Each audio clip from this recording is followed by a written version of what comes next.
Kadang kan orang pengen belajar hal baru, cuman kayak malas kalau misalnya tempatnya atau kondisinya tertekan atau rasanya kayak terpaksa untuk belajar. Nah, kita coba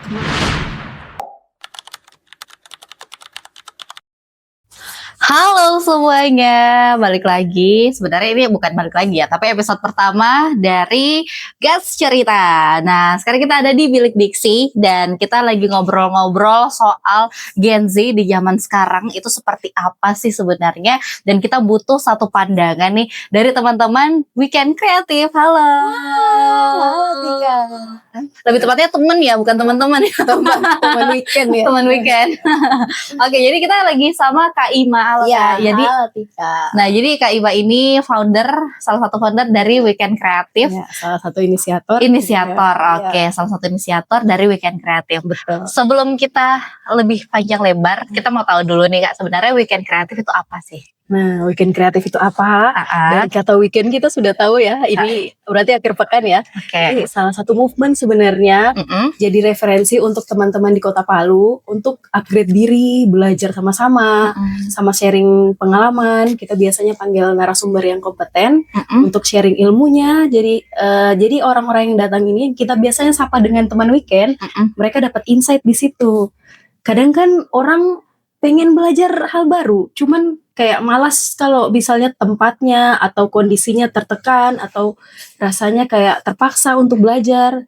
Nah, kita coba kemasnya itu kayak ada gimmick, ada mini games, ada banyak sesi sharing di situ. Oke.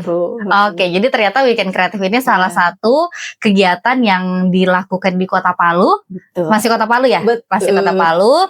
Itu tujuannya untuk menggali potensi diri atau tadi Kakak ngomong kalau orang zaman sekarang itu kayaknya susah mau belajar kalau situasinya terlalu serius. Betul sekali. Santai, smooth, enak ya maksudnya.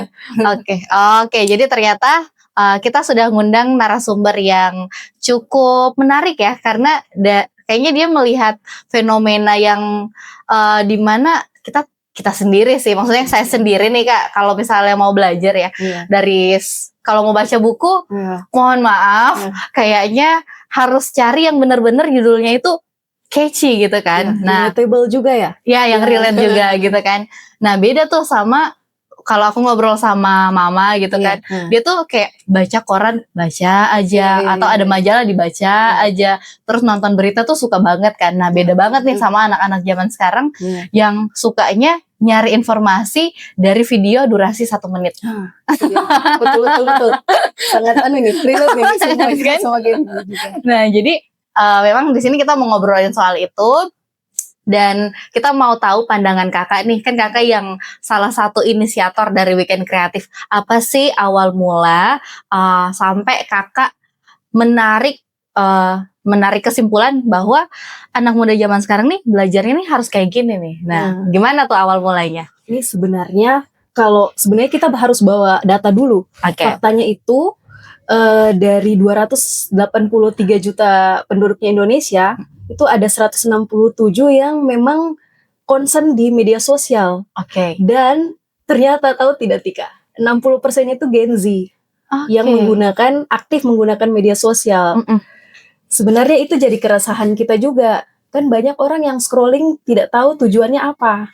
Habis waktunya di situ, tidak ada jeda. Kadang ada orang yang mau mengambil jeda di akhir pekan, tapi akhirnya hal-hal yang kreatif atau hal-hal yang produktif tidak dilakukan. Sudah banyak to-do list-nya, tapi tidak dibikin. Betul.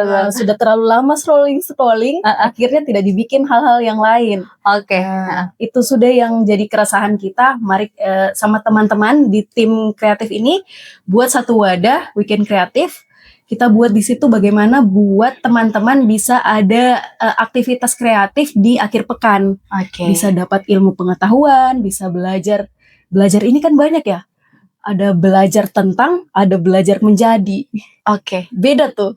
Jadi belajar tentang itu kayak gimana? Belajar tentang itu berarti ilmunya, pengetahuannya. Kalau belajar menjadi berarti keterampilan atau skillnya. Saya kasih contoh aja deh, kayak orang mau belajar tentang pesawat. Pasti dia belajar toolsnya, perangkatnya, dia baca bukunya, manual booknya dia baca. Tapi kalau mau menjadi pilot, artinya dia sudah selesai dia belajar tentang tadi ilmunya. Oke. Dia harus belajar skillnya dong. Dia praktek, lebih dipraktek. Jadi itu diajak diajak seru di Weekend Kreatif. Oke, jadi ternyata di Weekend Kreatif ini kita ngambil 2 ya. Artinya kita belajar tentang juga, kita belajar menjadi juga. Betul. Oke. Seperti tadi Kakak juga ngomong kan kalau kita itu kebanyakan to do list. Jadi jujur li kalau nge-scroll kan, nge-scroll ada video yang bagus, misalnya sesimpel menu makanan. Betul. Pernah ngelihat soal mie yang diolah itu cara buat ramen sendiri di rumah kan. Nah, itu aku nonton videonya sampai habis, terus di-save, terus pikirannya gini, kayaknya nanti dibuat deh. Sudah di-save ya. Kan. Habis itu scroll lagi. Udah lupa. Di-save dulu tapi di-save dulu. Jadi sampai sekarang kayak dulu buatnya gimana ya, udah beli aja deh gitu kan. Nah, ternyata salah satu caranya kita buat mengeksekusi apa yang kita lihat di sosial media itu lewat Weekend Kreatif. Artinya Weekend Kreatif ini juga ngelihat dong apa sih sebenarnya lagi tren sekarang, apa sih yang lagi digandrungi anak muda zaman sekarang. Tapi kalau Kakak sendiri nih, apakah benar targetnya itu cuman Gen Z aja atau sebenarnya mencakup semua kalangan? Ya, sebenarnya kita mau lebih luas lagi. Ruang lingkupnya kita tidak hanya khusus ke Gen Z, tapi ke parenting juga, berarti ibu sama bapak boleh ikut.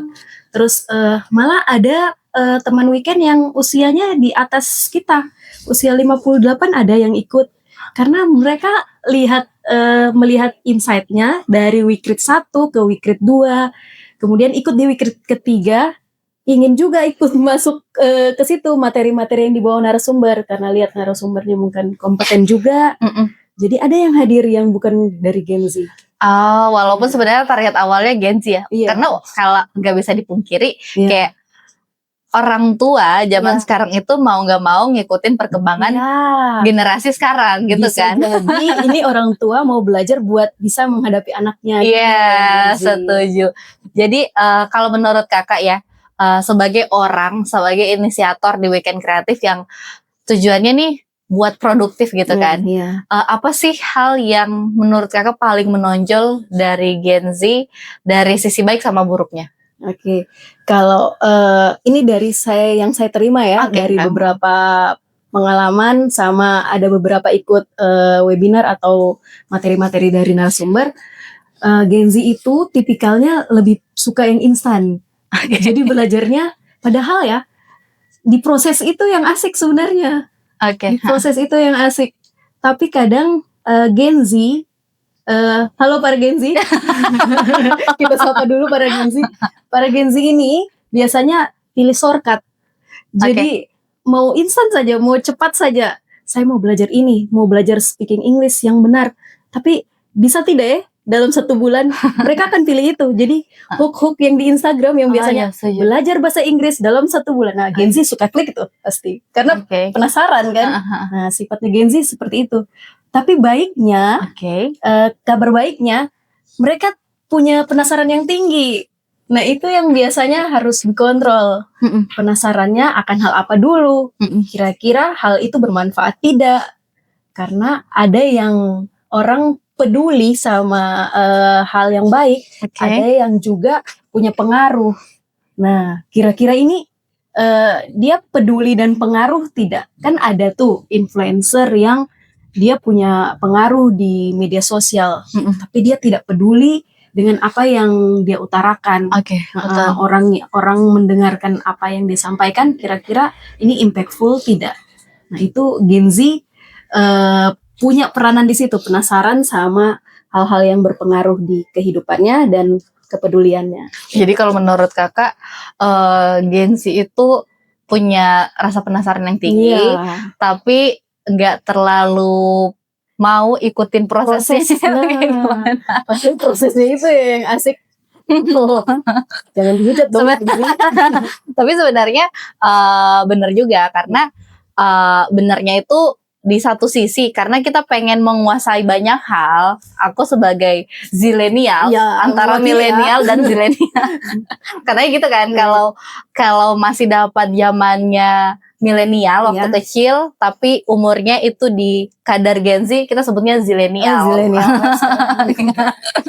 Nah, jadi sebagai zilenial, orang yang ngalamin posisi di mana milenial itu bertumbuh, tapi juga hidup di zamannya Gen Z. Itu aku ngerasa banget kalau dulu tuh aku pernah di tahap yang main sosial media, itu pengen banget cari informasi dari YouTube. Pokoknya YouTube itu kan, kalau YouTube tuh videonya durasinya 10 menit, 25 menit. Betul. Itu sabar banget tuh ditontonin sampai habis. Betul. Pokoknya handphone disandarin, terus nonton itu betah banget. Betul. Nah, tapi sekarang itu saya pribadi nonton YouTube kan, putar nih YouTube 25 menit. 20 menit, anggaplah 7 menitan. 7 menit, walaupun itu keputar, ada handphone yang satu, gadgetnya scroll. Yang ini gak ditontonin. Berusaha multitasking ya. Nah, itu tuh. Jadi kita pengen pelajarin ini. Di satu sisi kita pengen pelajarin yang ada di YouTube, tapi di satu sisi kita pengen cari informasi. Sebenarnya ini klarifikasi ya. Klarifikasi dari Gen Z. Jadi, ya mungkin itu salah satu hal yang perlu kita perbaiki juga sih. Kita ngobrol di sini, saya mewakili Gen Z-nya ya kan. Saya mewakili milenial. Jadi kayak gitu. Nah mungkin tapi kita tuh suka banget sama yang namanya aktivasi atau kegiatan luar ruangan gitu kan. Makanya kita dikit-dikit healing, karena pengen eksplor hal baru. Walaupun di tengah-tengahnya itu kita harus kontenin. Nah kalau dari kakak sendiri kan ada perbedaan tuh kalangan yang gabung gitu kan, ada yang dari usia dewasa juga ada, anak-anak juga ada, tapi rata-rata yang ikutan itu usia berapa? Rata-rata usianya 21 ke atas. 21 ke atas sampai 30 lebih banyak. Selama ini yang sering diikutin materinya apa aja sih Kak? Kalau materi itu kita coba angkat yang kayak mental health. Itu ternyata banyak sekali yang tertarik dengan hal itu. Tapi kita kemasnya dengan judul-judul yang hook. Jadinya kayak nafas sebentar, apa sih yang kamu kejar? Gitu. Jadi yang isi itu narasumbernya psikolog. Dia ngajarin bagaimana cara mengelola emosi. Kadang-kadang pengen cepat-cepat, pengen kejar sesuatu, achievementnya harus dapat nih, goalsnya belum dapat nih, jadi ayo, sampai akhirnya overthinking, ada sampai yang istilahnya burnout itu pun kalimat itu saya juga dapat dari narasumber yang di Weekend Kreatif, mereka sebut itu burnout, artinya sudah terlalu lelah, mungkin juga bisa jadi karena terlalu lelah scrolling, terlalu banyak informasi. Kayak ombak informasi terlalu banyak, akhirnya lelah sendiri, produktivitas menurun.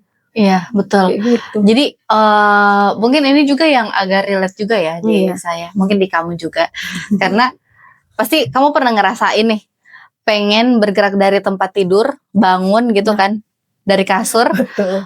Tapi karena pengen bergerak itu, yang kita gerakin bukan badan, tapi tangannya. Seakan-akan ini kayak apa ya, pengalihan kita dari gerakan tubuh yang kita malas gerakin, kita gerakin lewat itu scroll. Jadi bokongnya nggak diangkat-angkat, tapi jarinya yang diangkat nih. Nah itu bisa jadi karena kayak bosan baring gitu kan, bosan baring, tapi bosan baring yang jadi anggapan kita yang bosan itu bukan baringnya, tapi informasinya. Jadi kita skip informasinya, ganti informasi belum selesai lain. Belum selesai informasinya, akhirnya nanti bisa jadinya informasi setengah-setengah. Iya, setuju. Jadi kalau untuk, maksudnya kita kan kalau dari sosial media ngelihatnya itu durasinya 1 menit, 30 detik, bahkan aku pernah ngelihat katanya ternyata tingkat kefokusannya anak-anak zaman sekarang itu menurun. Jadi makanya konten yang diminati sama masyarakat, aku kan konten kreator juga kan, konten yang diminati masyarakat itu adalah konten yang perpindahannya itu sebanyak 3 menit, 3 detik. 3 detik. Nah itu juga berpengaruh sama kita produksian di luar gitu kan, video itu rata-rata sekarang yang diproduksi di sosial media, entah itu YouTube, TikTok atau dokumenter gitu, itu videonya itu setiap 2 detik ganti. Jadi untuk menjaga intensitasnya penonton selama 25 menit atau setengah jam, itu harus banyak perpindahan. Makanya kayak podcast kayak gini nih, ini nanti tugasnya editor nih, harus banyak perpindahannya nih Kak. Dia harus ikut zamannya juga ya. Harus banyak perpindahannya nih, harus banyak efek-efeknya gitu kan. Gitu. Jadi kalau untuk di situ sendiri Kak, maksudnya Kakak ngelihat apakah tingkat kefokusannya orang waktu ikut materi di weekend kreatif itu juga terjaga atau gimana kalau menurut Kakak? Nah, ini dia nih rahasianya. Weekend kreatif biasanya kita membuka ruang untuk pendaftaran dulu, bentuk link. Nah, tapi kita batasi nih Kak, ini kenapa kita batasi? Agar itu tadi fokus audiens ke narasumber lebih dapat. Terus ada istilahnya kan ada 3 nih. Saya mungkin bahas 3 ini. Klarifikasi, umpan balik, sama role model. Kalau dalam kondisi nyaman, terus tidak begitu berdesak-desakan, yang namanya klarifikasi ilmu lebih dapat. Jadi audiens itu lebih fokus. Apa yang disampaikan narasumber itu lebih nyampe. Karena dia fokus, tatapannya juga tidak terganggu, tidak terhalang. Nah, yang kedua tadi umpan balik. Narasumber bisa umpan balik dengan audiens yang kita sebut teman weekend di weekend kreatif, itu juga bisa timbal balik, bertanya atau bisa deep talk. Ada sesi yang namanya insight, mereka bisa diberikan keluangan waktu untuk menyampaikan apa yang dia dapat hari ini. Terus yang ketiga tadi mengenai role model. Akhirnya dengan kondisi fokus tadi, dia bisa jadikan narasumber ini sebagai role modelnya dia. Dan dia pulang, oh saya dapat sesuatu dari ibu ini. Karena dia bisa menatap mata saya lebih fokus lagi. Seperti itu. Jadi berapa orang tuh Kak yang diterima maksimal dalam satu kelas? Dalam satu ruangan kita buat satu sesi itu biasanya 100 sampai 200 kita batasi di situ. 100 sampai 200 orang. Iya. Itu pertemuannya, jadi ini kayak seminar gitu ya Kak? Iya, bentuknya dia kayak sebenarnya itu semi talk show. Bisa juga disebut seminar, tapi kita lebih senang disebutnya sharing session. Deep talk. Jadi anggapannya kita sharing session sama 100 orang. Karena kalau menurut Kakak nih, apakah 100 orang itu efektif atau kayak gimana? Iya, sangat efektif menurut saya. Nantinya hasil dari kegiatan itu yang untuk teman-teman yang belum bisa join, karena biasanya banyak yang mau ikut lagi karena cuman kita batasi kuotanya, kita buatkan microblog di Instagram. Jadi buat teman-teman yang belum pernah masuk ke Instagramnya Weekend Kreatif, bisa main-main ke Weekend Kreatif Instagramnya. Itu ada microblog, jadi materi-materi itu kita sudah kemas. Nanti teman-teman bisa ya scroll yang bermanfaat tadi kan banyak ya yang scroll yang tidak tahu purpose-nya apa. Durasinya terlalu banyak tapi purpose layarnya tidak ada. Tidak tahu ini apa yang saya mau cari. Itu yang biasanya. Kalau gitu kita harus lihat dulu Instagramnya Weekend Kreatif. Iya. Kita mau review langsung nih. langsung banget nih. Nanti bisa dilihat di sini. Tugasnya editor. Tiba-tiba ya muncul ya. Jadi ini Instagramnya Weekend Kreatif. Kalau mau cari weekend.kreatif_. Nah terus microblog itu yang kayak gimana Kak? Microblog itu seperti yang terakhir ini. Ini dia. Ke bawah lagi ya. Misalnya seperti ini. Ini tentang materi. Ini seorang psikolog yang beliau dari luar kota pindah ke sini karena ikut suaminya. Nah, beliau kita undang bahas tentang nafas sebentar, apa sih yang dikejar. Nah, materinya ini kita buat dalam bentuk microblog. Bisa dibaca tentang waktu, dia bahas tentang efektivitas waktu, mengapa orang perlu mengelola waktu. Terus beliau juga bahas soal mengapa sudah tahu semuanya, tapi namun kenapa susah dilakukan. Beliau bahas semuanya. Nah, materinya kita kemas dalam bentuk microblog. Oke, kalau kalau kita sebutnya itu karosel, post-it Karosel. Oh karosel. iya, betul. Nah, jadi walaupun sebenarnya kita nggak ikut langsung, Iya. kita bisa follow di sosial medianya, ngelihat sih informasi apa yang sering yang kemarin dibahas Iya. gitu kan, sama yang bakal sering dibahas. Nah, kalau untuk kegiatannya ini Kak, seringnya itu tiap minggu kah atau tiap bulan? Gimana tuh Kak? Kegiatannya ini sementara tiap bulan. Jadi tiap bulan. Pengennya harapannya itu sebenarnya akhir pekan. Tiap teman weekend itu tanya, "Kak, boleh tidak tiap akhir pekan?" Wah, ini dia nih. Kita harus atur banyak schedule juga sama tim karena bukan cuma satu orang. Kita membawai ada beberapa tim. Nah, itu juga harus ngatur semuanya kan dengan narasumber juga. Jadi sementara untuk saat ini weekend kreatif dibuat tiap bulan. Satu kali. Tiap bulan, sebulan sekali. Iya. Jadi banyak kesempatan ya. Kalau misalnya mau daftar, bisa lihat. Jadi harus sering-sering lihat di sosial media. Itu persiapannya setiap berapa lama Kak? Kalau dari weekend kreatif? Itu kalau misalnya sudah dari awal bulan awal bulan di pekan pertama kita sudah mulai share materi apa yang kita bakal bahas.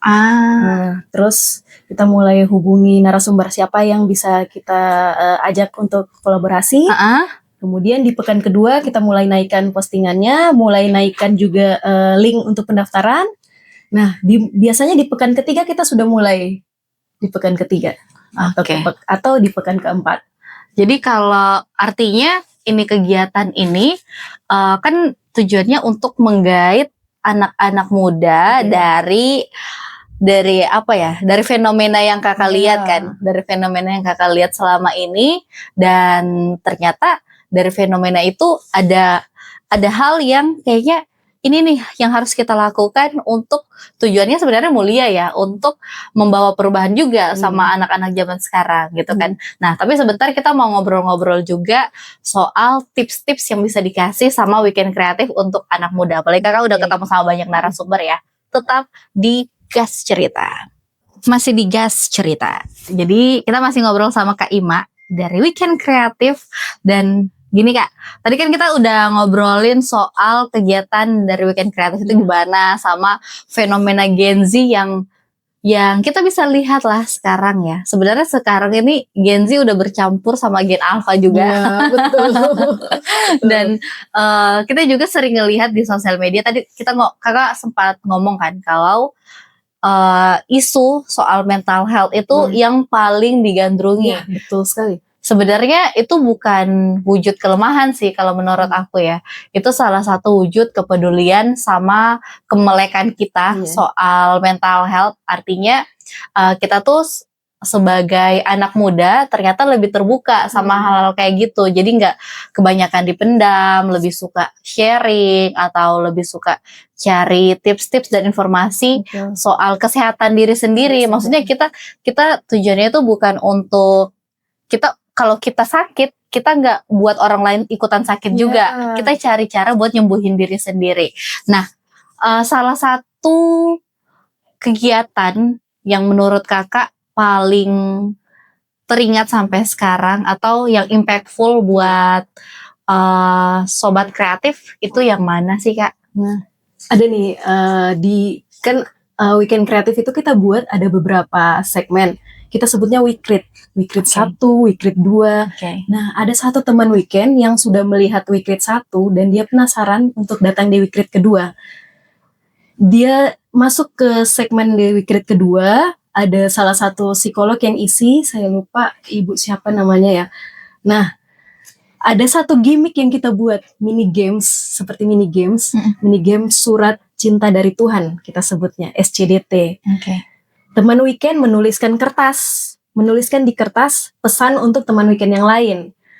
Terus nanti di random, diacak. Nah, salah satu teman weekend itu mengambil salah satu kertas, dia baca, tulisannya apa? Tulisannya, terima kasih telah hidup. Kalau Tika yang baca, mungkin biasa saja, oh ya terima kasih telah hidup. Oh ya oke, terima kasih. Paling begitu kan responnya, karena apa ini? Terima kasih telah hidup. Tapi untuk beliau ini, yang punya riwayat suicidal stroke, ini punya itu istilahnya punya perasaan ingin bunuh diri. sejak 2014. Dan di tahun itu dia dapat kertas yang seperti itu rasanya kayak wah, ada orang yang menuliskan hal yang relate dengan dia. Kalau saya yang baca mungkin tidak relate. Terima kasih telah hidup. Buat dia itu sangat relate, dan sejak itu dia menjaga porsi badannya, dia menjaga kesehatannya untuk tetap hidup. Karena dia dapat surat itu dari teman weekend, dengan campur tangan Tuhan, dengan campur tangan Allah pastinya, untuk sampai di dia. Gitu. Jadi itu paling berkesan menurut saya. Menurut kakak itu yang paling berkesan karena ini salah satu momen yang kakak nggak sangka-sangka juga pasti kayak ternyata ada orang yang pengen ikut, tujuannya itu untuk benar-benar untuk sembuh, bagaimana yang aku omongin tadi kan. Dan ya benar yang kakak bilang ada campur tangan Tuhan di dalamnya. Dan sekarang orangnya masih sering ikutan atau repeat order artinya datang lagi dengan narasumber yang berbeda, datang lagi karena orangnya ternyata suka belajar hal baru. Jadinya kalau kita bilang adiksi yang baik. Iya. Kalau gitu usianya berapa? Kalau usianya beliau itu 30-an kayaknya. 30-an ya? Tapi belum di bawah 35 kayaknya. Oke. Jadi walaupun memang tujuannya itu awalnya untuk targetnya Gen Z, ternyata usia-usia lainnya juga bisa ikutan. Dan salah satu hal yang menarik ternyata dari aktivasi yang dilakukan sama Weekend Kreatif ini bisa membawa perubahan yang ternyata besar banget ya Kak ya? Iya. Sebenarnya itu lagi bukan di perubahannya yang sebenarnya jadi titik poinnya, tapi bagaimana orang merespon perubahan itu. Kadang kan dia berubah, transformasi, tapi banyak orang yang tidak tahu merespon perubahan itu. Nah, kalau ini nih, menurut kakak, gimana sih sebenarnya cara terbaik merespon perubahan? Karena kan di sosial media juga kita sering ngelihat hal-hal yang memotivasi. Iya, betul. Semua hal yang banyak sekali hal-hal yang memotivasi. Even postingan soal apa ya, kekayaan atau menabung. Itu kan juga sebenarnya bisa jadi titik perubahan. Nah, gimana sih caranya kita harusnya merespon perubahan itu? Ini saya kasih sekalian tips ya kayaknya. Ada 5 core value sebenarnya untuk mengatur perubahan-perubahan itu. Terlalu cepat malah sebenarnya ini perubahan. Kita harus kejar yang dulunya. Dulu Telegram, kalau Tika tahu, Telegram sekarang kan aplikasi ya. Dulu itu Telegram dalam bentuk kertas loh Tika. Dibayarnya per suku kata. Jadi kalau misalnya dulu orang mau menginfokan dia sudah sampai di kota lain, disampaikan ibu, berarti 2 suku kata kan. Ibu, saya sudah sampai. Bayarnya 8 kali sekian rupiah. Kalau sekarang gampang sekali ya, pakai aplikasi, ketik saja banyak-banyak. Nah, perubahan itu bagaimana cara kita meresponnya? Dari tadi saya kembali lagi 5 core value. Yang pertama itu belajar, yang kedua itu berkembang dulu, setelah kita pelajari kita kembangkan. Yang ketiga itu kita berkarya. Jangan cuma sampai dikembangkan karyanya. Kayak sekarang nih di Napa lagi berkembang juga podcastnya nih. Berkembang. Setelah berkarya, karyanya kita berbagi. Setelah berbagi, mulai nih kita rasa berimpact atau berdampak. Sayang kalau cuma dampaknya buat diri sendiri. Nah, buat orang lain juga. Itu sebenarnya jadi patokan kalau banyak perubahan. Jadi perubahan yang terjadi sekarang kayak AI kan, kita sudah pakai AI terlalu cepat malah. Jadi bikin instan ya. Jadi bikin malas sebenarnya ada AI ini. Tidak. Artinya kita yang hidup di zaman sekarang kurang mendayagunakan tools-tools yang ada sebenarnya. Terlalu banyak pakai tools yang sudah perangkat AI bantuan. Kita lupa kita punya tools ini loh. Kita punya tools otak, akal, kita punya tools energi, kita punya tools untuk mendayagunakan perangkat. Jangan sampai perangkat yang menggunakan kita, mendayagunakan kita yang kontrol perangkat kita. Jadi kalau menurut kakak 5 yang bisa diikutin, yang diterapin. Yang pertama apa tadi Kak? Belajar. Terus yang kedua? Berkembang. Oke. Dari belajar, dari apa yang kita pelajari, tentu saja kita bisa berkembang. Betul. Dari apa yang kita pelajari. Habis kita kembangkan, habis kita berkembang dari apa yang kita pelajari, maksudnya berkembang di tahap ini tuh dari segi pola pikir kan? Ya, betul. Bertumbuh kan? Ada prosesnya. Yes. Nggak mungkin orang belajar nggak berkembang. Sesimpel anak kecil yang belajar menulis, itu artinya dia ada perkembangan. Betul. Kan? Terus yang ketiga adalah berkarya. Jadi apa yang dipelajari, terus dikembangkan, terus diciptakan karyanya, diproduksi karyanya, habis itu dibagikan. Setelah itu dibagikan. Di-share sejenis hal-hal yang kecil saja kayak story. Story kita sudah produksi nih, story bikin bagus, ada lagunya, ada captionnya bagus, di-share, itu sudah termasuk kan, sudah lewat di langkah-langkah ini. Oke. Dan harapannya di akhir itu adalah impactful. Ya, berdampak sama followersnya baca nih. Ya. Kira-kira ini manfaat tidak buat followers saya? Followers Tika ini banyak ini pasti di Instagram nih. Belum terlalu. Oke, setidaknya walaupun followers saya cuma 2.200.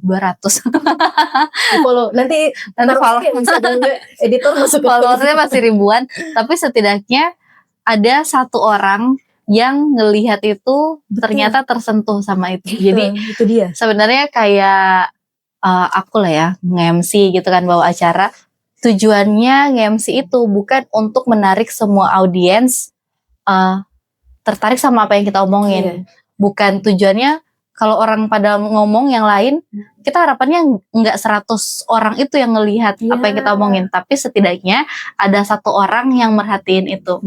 Oke. Jadi sebenarnya ya salah satu yang paling menarik tadi menurut aku ya Kak ya, ternyata dari kegiatan yang awalnya tujuannya untuk memberi impact, ternyata ada satu orang yang benar-benar tersentuh sama kegiatan itu, dan pasti harapannya banyak lah ya, maksudnya walaupun nggak semuanya berbagi informasi tentang itu, kita nggak pernah tahu nih siapa aja nih yang terdampak, yang diam-diam ngerasa terdampak sama kegiatan, entah ada perubahan apa. Nah, kalau dari kakak sendiri, selain tips yang tadi kita ikutin, yang kakak kasih tahu ada 5 tips tadi, apa sih yang kakak punya saudara Gen Z juga nggak? Gen Z ada sepupu. Nah, tips lainnya itu kan untuk perubahan. Nah, untuk kehidupan kita sehari-hari, dari kita yang sering scroll sosial media, yang kebanyakan dapat informasi, yang salah satunya adalah burnout ya, burnout tadi, burnout lewat sosial media. Kakak punya tanggapan nggak sih atau pendapat yang bisa disampaikan ke Gen Z tentang pola hidup kita nih? Apakah menurut kakak itu baik kah? Atau sebenarnya itu wajar di zaman sekarang atau kayak gimana? Kalau untuk sekarang ini bisa disebut wajar karena hampir semua menggunakannya. Justru kalau rasanya kalau orang tidak scroll, malah kok ini kenapa dia pegang HP? Justru dirasanya aneh kan. Tapi itu lagi kembali ke tadi yang seperti yang saya sampaikan sebelumnya, jangan sampai perangkat yang mengontrol kita. Kita yang mengontrol perangkatnya. Jadi bukan durasinya yang dilihat. Jadi kalau saat ini ya, kalau sebaiknya Gen Z itu bukan dituntut untuk selalu online, tapi sebaiknya dituntut untuk kapan online, kapan kita bisa mengatur flow-nya. Kayak layar ini saya bisa klik kalau ada purpose-nya, kira-kira berguna tidak, ada tujuannya tidak, kayak begitu. Menarik sekali dari Weekend Kreatif, apalagi Kak Ima. Jadi buat kita nih para Gen Z, saya Gen Z juga dong. Kak Ima juga Gen Z banget. Jadi maksudnya kita nih ya, maksudnya gak terbatas ke Gen Z aja, ke semuanya, karena kayak semua kalangan juga sekarang udah main handphone, udah cari informasi di sosial media, bahkan justru kalau bisa dibilang kita tuh yang anak muda lebih pintar nyaring informasi dibandingkan orang tua. Itu kan sering banget tuh kemakan hoax, misinformasi, bahkan nge-share apa yang ada di sosmed langsung diposting di grup WA keluarga. Jadi kita tuh mau ngasih tahu ini tuh hoax apa enggak tuh kayak nggak enak gitu.